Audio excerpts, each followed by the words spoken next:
When I was very young, when I first started going to Pony Club, I once said to my mother, one day I'm going to represent New Zealand in the Olympic Games. And she just laughed and said, yes, dear. I don't think I'll ever win another Olympic gold medal. I would dearly love to win another badminton.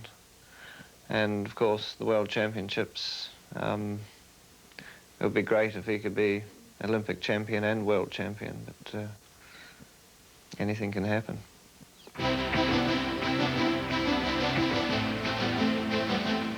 I think I was a typical child. I begged for a pony from the time I could first speak, and I got my first pony when I was 4. I think probably the best characteristic I have as far as a competitor or as far as my involvement in the horse world is my dedication and my undivided love of horses.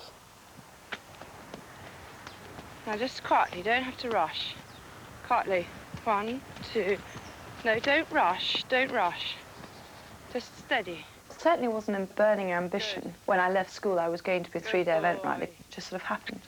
My grandfather was very keen, and he used to breed polo ponies and hunt a lot. So Mummy was very keen that perhaps her children would like to enjoy the same sort of sport. So I actually hunted when I was 3 years old. The success at the top is the harmony between horse and rider. When I went through a very bad patch without some very, very good horses, I really did think that I was going to sort of give up the ghost. I'd had enough of the sport. I obviously wasn't, you know, here on this earth in order to compete in 3-day eventing. And I thought to myself, well, I'll go and take a secretarial course or learn how to cook or something, which would have been quite useful. To make a top-class 3-day event horse takes confidence. There are very few brave horses born. To ride successfully at top level, you do have to take certain risks, and there is danger involved in it.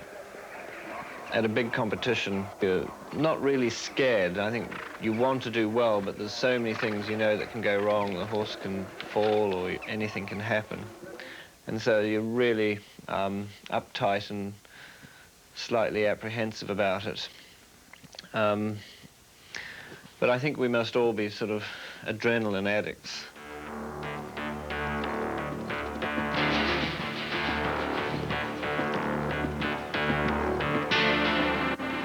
Eventing is the ultimate test of all-round horsemanship, of the partnership between horse and rider that comes alive galloping and jumping at speed across country.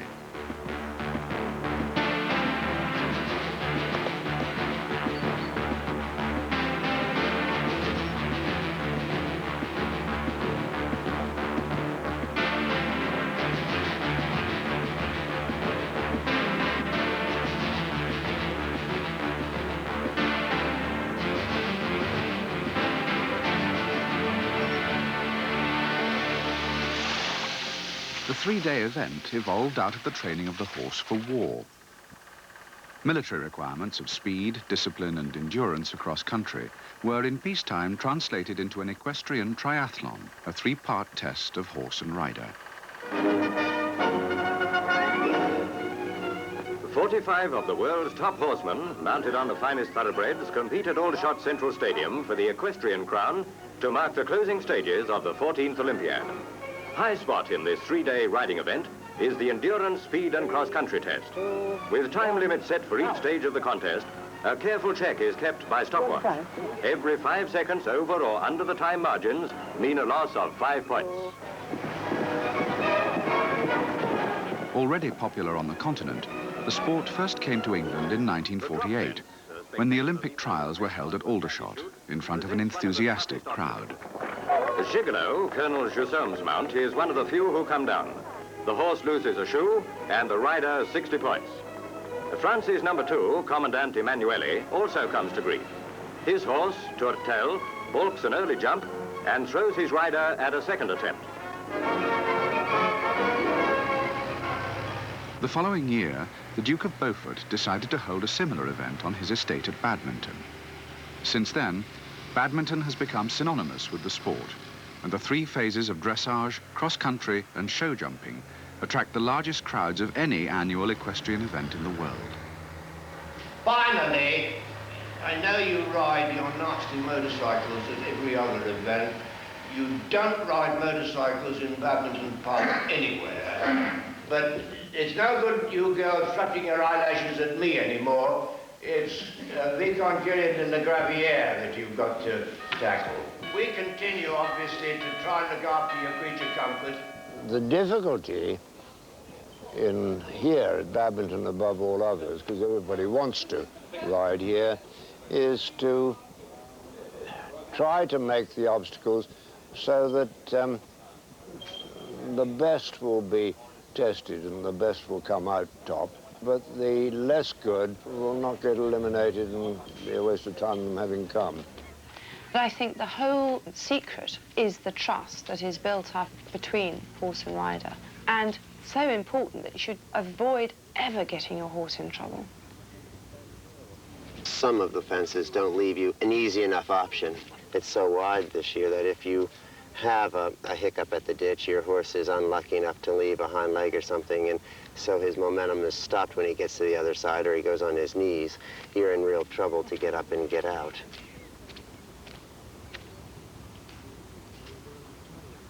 That boat thing coming out isn't even square on us, David. Tom, come in. It is very important that when you walk your course, you walk it so carefully. You know the slow route, you know the quick route, you make your decision.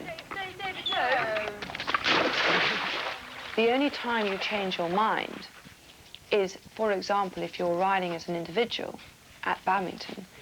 Dorothy, my trainer, will have been watching the closed circuit, and she'll say, look, it is a bit of a problem. Number 5 has got rather slippery. I don't think it's worth taking the risk. Why don't you go the slow route? Then you change your mind. But it's the brave guys that at the end of the day are going to be in front, because they have taken, say, 15 to 25 seconds, saving time going the fast route.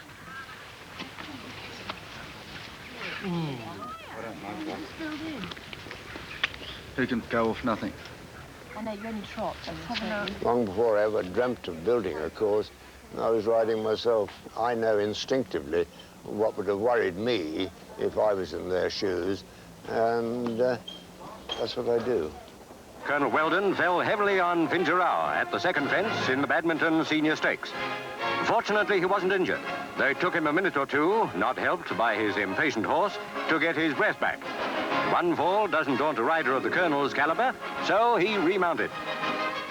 Badminton has become, over the course of time, the most prestigious, the biggest annual event in the world. And I think that what makes me come is if I have a wonderful horse and he's done a wonderful job, then I say sometime in his life he deserves a Badminton. And if one really wants to prove that he is a wonderful horse and he is capable of the most the sport can ask. That the police unit by the main scoreboard in the trade stand area.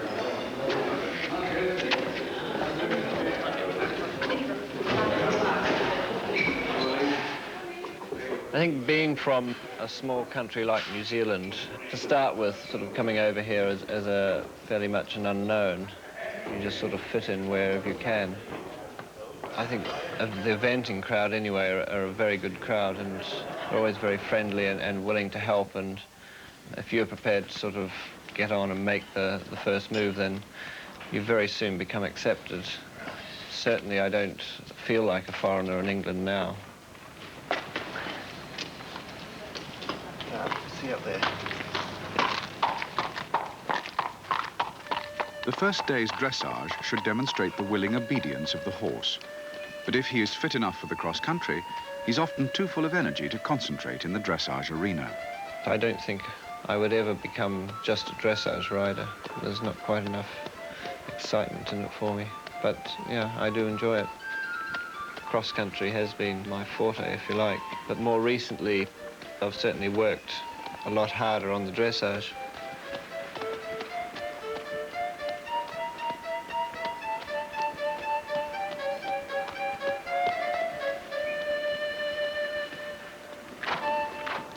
Three-day event is very demanding on the horse.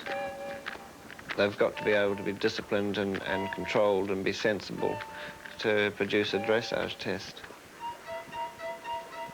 My initial attraction to the sport was the fact that you had to be a little more versatile and a little more adjustable than a rider that specialized just in racing or just in show jumping or just in the dressage. I don't take into consideration the background of the sport with the military. I would have made a horrible soldier, I'm sure. I did go to a military school up until I was 18. And I think they would agree that marching and taking orders all the time wasn't that natural to me. For the United States of America, Bruce Davidson with J.J. Babu. Competition is now so intense that a horse must do a good dressage test if he is to have a chance of being amongst the prize winners. When I first started competing, when I was 16 years old, I thought dressage was so boring. I couldn't imagine why we had to go around in these silly circles with horses' heads down on the floor and so on. But then, slowly but surely, I realised that the dressage actually does improve the horse's jumping and, indeed, its galloping.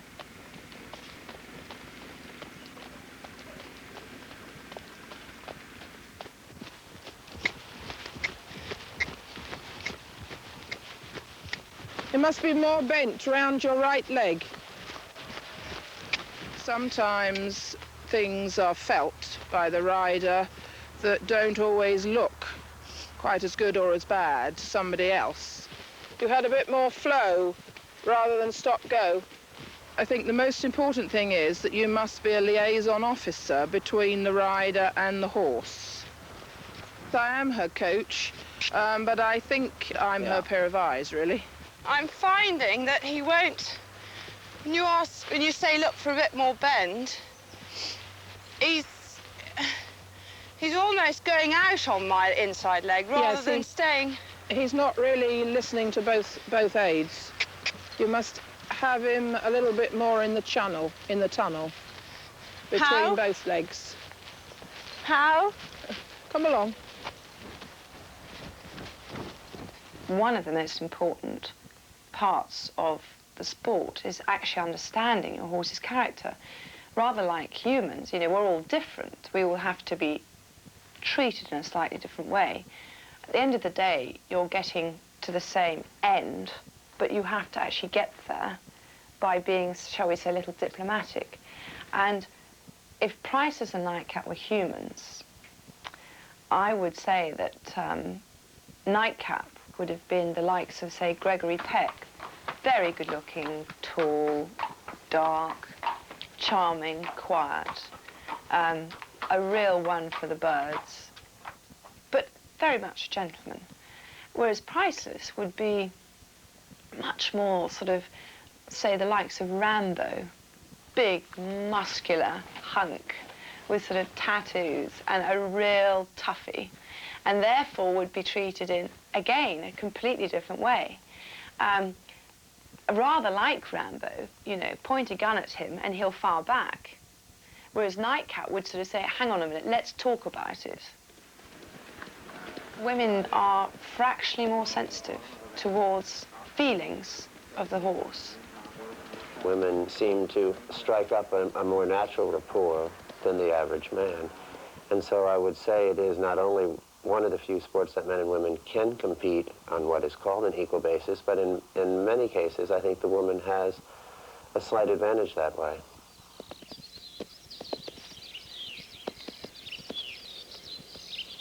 What I love about horses is I love all their personalities, and I love patting them on the back and enticing this one to do a little bit more, and giving that one the slap when he needs it and telling him that that's not on, and dealing with the mares and dealing with the stallions and dealing with the so-called level-headed geldings and making them all work as a family and unit.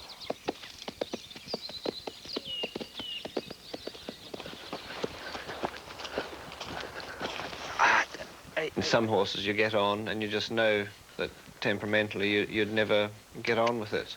And temperament does come into it. Go on. Go on. It has got to be a partnership between the horse and rider.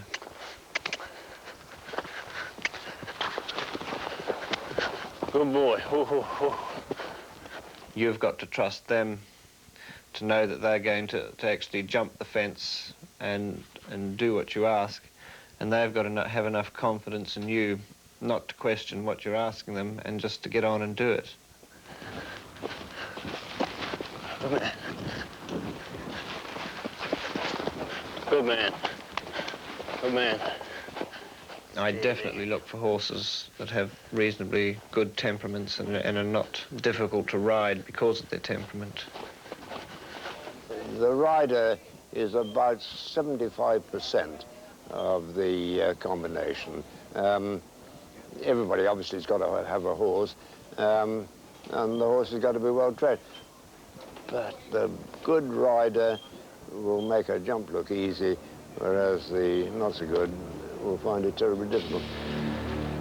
You can never say walking the course beforehand that this course will cause so many eliminations or so many falls.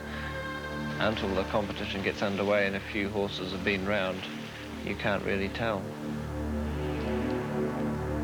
On cross-country day, horse and rider will be working hard for nearly 1.5 hours. After the steeplechase and roads and tracks comes the moment the crowds have been waiting for.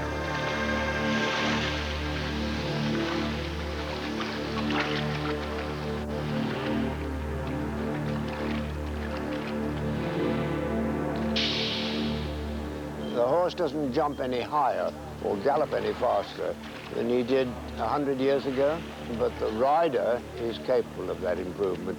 So riders can expect to find things get more difficult every year.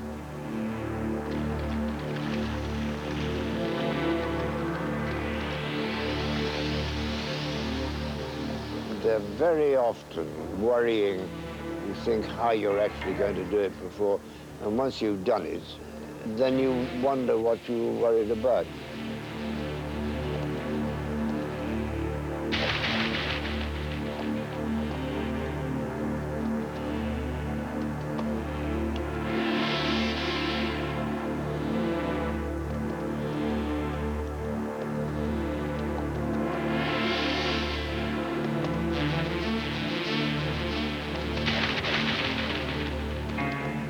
There was no reason for the sport in this country before the last Great War. The young people in those days didn't require any other excuse to risk their necks because we had fox hunting.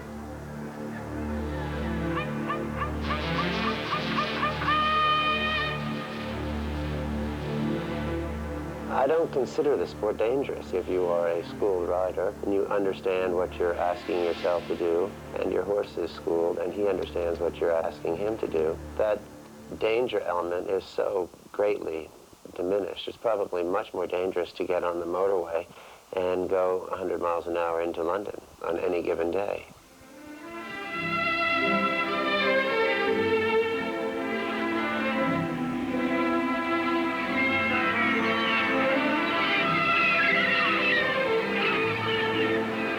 Castaway today is one of Britain's most successful and popular horse trials riders. In a sport notorious for the technical and physical demands it makes on the participants, she's shown exceptional skill and courage on her way to the top. She's won at world and European level, and at the 1984 Olympics won bronze and a silver medal. She is Virginia Holgate. Virginia, what kind of a family did you come from? Well, my father was in the Royal Marines, so we travelled a lot. Cyprus, Canada, Singapore. Mummy, who'd always been brought up with horses ever since she was 3 years old, found it quite difficult, really, to keep going with the horses in places like Singapore, but she managed it. I look after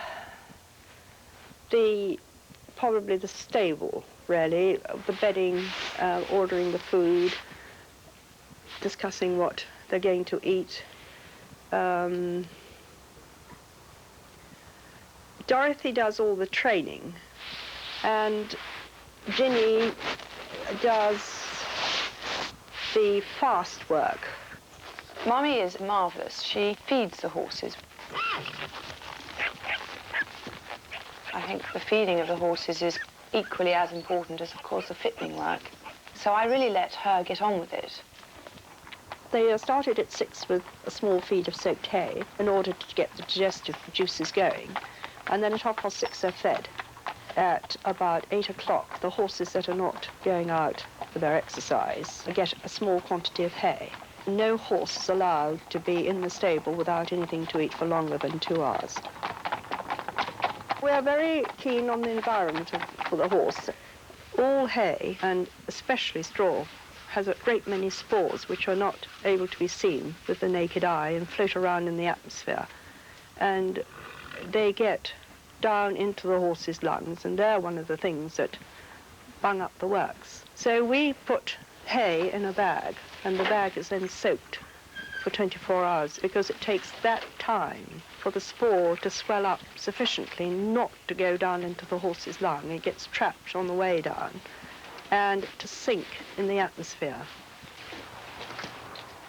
Our vet does something called a lung function test, which will tell him if all the tiny airways are absolutely clear in the lung or whether they're full of mucus and all sorts of other things.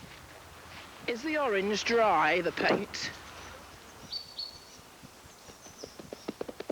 The reason why our setup works is that none of us interfere in the other person's job.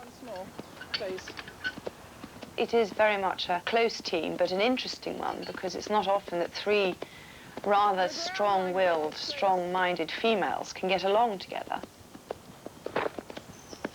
We all respect each other's little bit of territory, and I think that's really why we all get on so well. We school the novices virtually every day, but never more than about 40 minutes. Stay out. Good boy. It is terribly important that they're not bored. Good boy. It's a good boy. I can't think that they can enjoy grinding round and round and round in circles. And very often you'll do more harm than good by simply boring them. And I think that is terribly important. The horse must be kept happy and enjoy his work.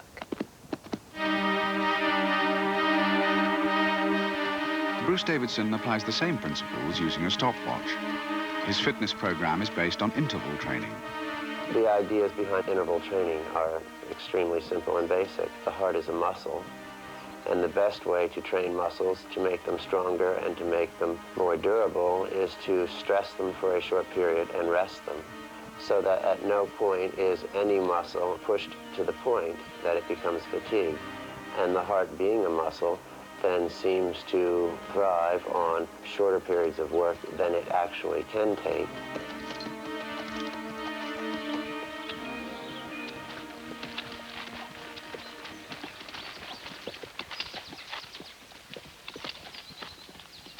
Bruce has pioneered this method of training since he first won the World Championship in 1974, and most of the top competitors now use the system in some form. Much of the work at his home in Pennsylvania is directed towards finding the right fitness program for each individual horse.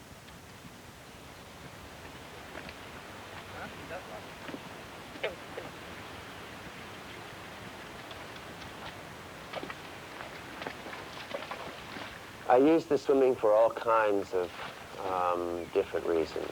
One is I think it's important for the horses, if they're going to be real athletes and they're going to be completely fit, to be trained in as many different ways as possible. I think it's important mentally for them as well as physically. If you have a horse in hard training, there are a lot of things where if you can swim them, you can maintain their level of condition, and in many cases you can even improve it.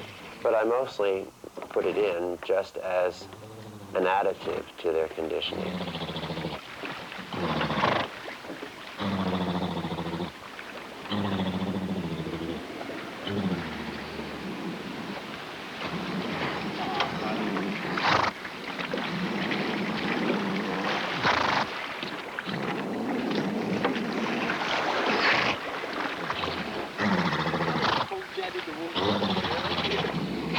And they got loose with it. But no, she held on.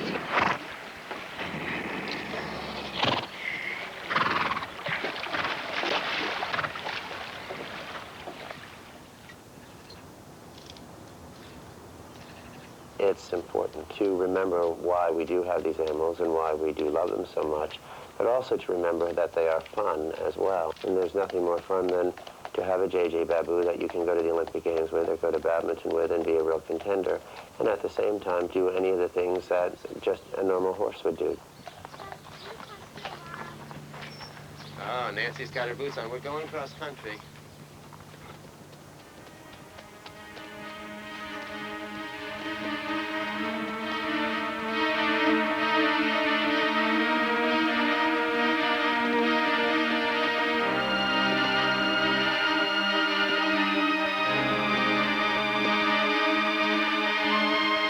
I don't think the danger interests me now, and it certainly never did initially. I think the level of agreement and understanding that a rider and a horse achieve is much more interesting to me. And probably if I had been as interested in getting to know people and understanding what makes them tick, I would have been much better as a human doctor or done something else with my life. But what captivates me is horses, and so I give my life to them.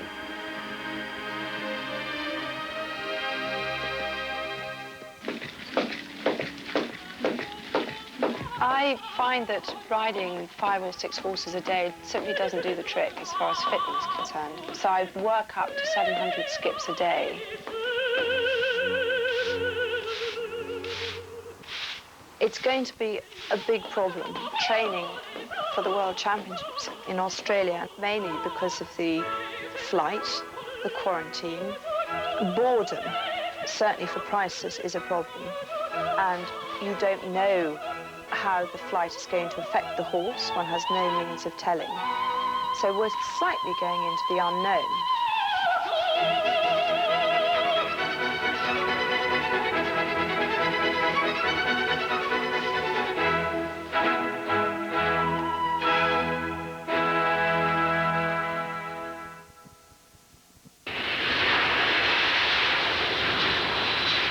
For the World Championships, 6 of the countries which dominate eventing flew their horses, grooms and equipment halfway around the world to compete. Well, ladies and gentlemen, first of all, I'd like to thank the Australian organisers for inviting us here to this event in Gawler. It's a long way to come, but it's marvellous to see so many of you here. The preparations have been made, everything's ready, so I think we might let the competition take over from the talking, and I declare that the 6th World 3-Day Event Championships will start tomorrow morning at 10:30. Thank you, Your Highness. Now, we have a special song